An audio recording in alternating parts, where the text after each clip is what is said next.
नमस्कार रंजीत जी। आज हमारे साथ रंजीत कोमल जी हैं। ये एक इंडस्ट्रियलिस्ट हैं और मेरे ख्याल से आपकी एज कितनी होगी सर? मेरी एज 72 है जी। 72। आप समझ सकते हैं कि इस 72 साल का एक्सपीरियंस ज़िंदगी के तमाम राहों से गुजरते हुए इन्होंने इनके बारे में इतना ही कह सकते हैं। इन्होंने एक बहुत ही उम्दा शायर भी हैं। चलिए इनके ज़िंदगी के बारे में हम कुछ जानते हैं। जी, हाँ जी रंजीत पूछिए जी। आप क्या पूछना चाहेंगे। आप बेसिकली आपका जन्म कहाँ हुआ जी? जी, मेरा जन्म लुधियाना में हुआ, धर्मेंद्र के शहर में।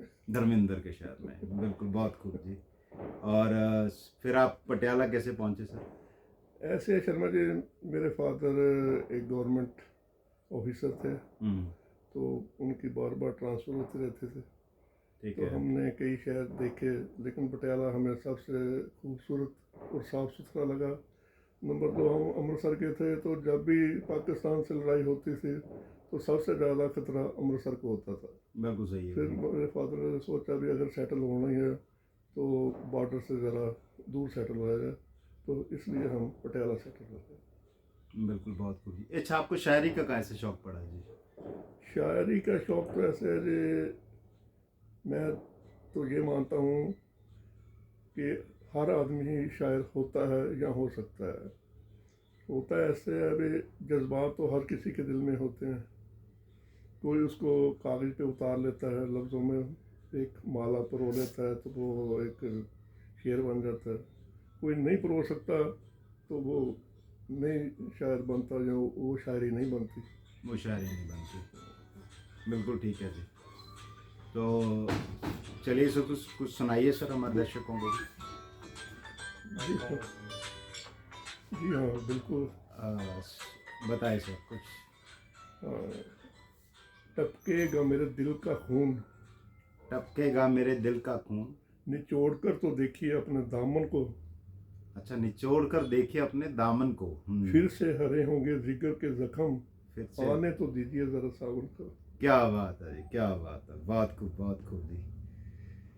हाँ जी, आ, और सुनाता हूँ। हाँ जी। तुम्हारी किस किस चीज़ की तारीफ़ करूँ, हम्म। तुम्हारी किस किस चीज़ की तारीफ़ करूँ, हर चीज़ ही बेमिसाल बेमिसाल है। है। जब से देखा है मैंने तुझको जालिम, मेरा तो बुरा हाल है। क्या बात है ये, बहुत खूब खूब खूब। अच्छा, तो ये आपका बेसिकली जो मोहब्बत के ऊपर आपने ज़्यादा लिखा हुआ है। जी हाँ, पूरी हाँ, दुनिया में सबसे ज़्यादा मोहब्बत पर ही लिखा गया है। लिखा गया है और ये बहुत ही खूबसूरत एहसास भी हाँ है जी। जी। ये जी। अब जो शायर है वो अपने जज्बात ही कागज पर उतारता है। शायर अपना जज्बाती कागजों पर उतारता है जी। कोई और सर, कोई खास आपका जो शायर शेर बहुत मशहूर हुआ हो? मैं किसी को चाह नहीं सकता, मैं किसी को चाह नहीं सकता।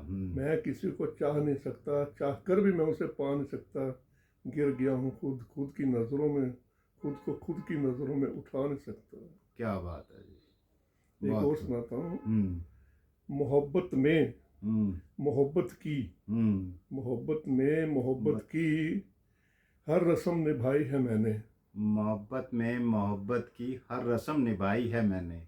कैसे दिखाऊं तुम्हें दिल अपना, हम्म। मोहब्बत में किस कदर चोट खाई है मैंने। क्या बात है, बहुत खूब। जब तक किसी को चोट नहीं लगती तो तब वो कुछ भी नहीं बन पाता। वो बन नहीं पाता। अगर कोई भी चीज़ लोहे की बनी हुई है तो किसी न किसी चोट खाने के बाद बनी है वो चीज़। बिल्कुल, बहुत बिल्कुल सही, दुरुस्त कही आपने बात जी। एक शेर मुझे भी याद आ रहा है।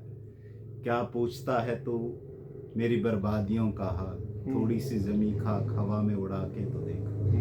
Very nice, very nice. कुछ ऐसा शेर जी जो आपको कोई यादगार, मतलब किसी की हसीन याद दिलाता हो जी? जी देखिए, जो भी शेर होता है वो किसी ना किसी चीज़ से जुड़ा होता है, बिल्कुल जी, वो ऐसे बिल्कुल। नहीं बनता। हम्म। तो मैं किसी को चाहता था हम्म। उसकी शादी होगी, हम्म। तो फिर कभी आमना सामना एक दफ़ा हुआ, हम्म। तो फिर मैंने लिखा था, मैं किसी को चाह नहीं सकता, चाहकर भी मैं उसे पा नहीं सकता। गिर गया हूँ खुद खुद की नज़रों में, खुद को खुद की नज़रों में उठा नहीं सकता। फिर मैंने एक और ऐसे लिखा था, हम्म, भूल गया फिर। चलो कोई बात नहीं, वो टाइम की बात होती है जी, कई बार चीज़ें याद नहीं रहती, कई बार मतलब इतने शेर लिखे होते हैं तो कई बार उसमें पहलू में हमें याद नहीं रहता हाँ है। जी। अभी मैं आपको भी अपना एक पहला शेर सुना देता हूँ। हर ख्वाब हमें उनका दीवाना बना गया, हर ख्याल उन्हें एक हकीकत बना गई, ख्यालों ही ख्यालों में फिर एक अक्स बना, ख्यालों ही ख्यालों में फिर एक अक्स बना, हर ख्याल फिर एक ख्वाब बना गया। Very good. कोई इंतजार का शेर जी? इंतजार नहीं, ऐसे नहीं याद आ रहा। ऐसे नहीं याद आता, बिल्कुल ठीक है जी। वो कोई उससे रिलेटेड शेयर आएगा ना तो फिर तब याद आ जाएगा, अचानक से वो बातें मतलब निकल आएंगी। निकल हाँ आएंगी। निकल आएंगी, बिल्कुल ठीक है जी। चलिए, आपसे मिलकर बहुत बहुत खुशी हुई जी, और आपने हमें टाइम दिया, आपका बहुत बहुत धन्यवाद जी। थैंक मैं यू भी जी। आपका एहसानमंद हूँ कि आपने मेरा इंट्रो किया है। Thank you. हम अगली बार फिर आप जब कुछ नया लिखेंगे, कुछ करेंगे, हम ज़रूर इसके ऊपर फिर दोबारा एक जरूर वीडियो जरूर बनाएंगे। जरूर। धन्यवाद जी, थैंक ठीक यू। है।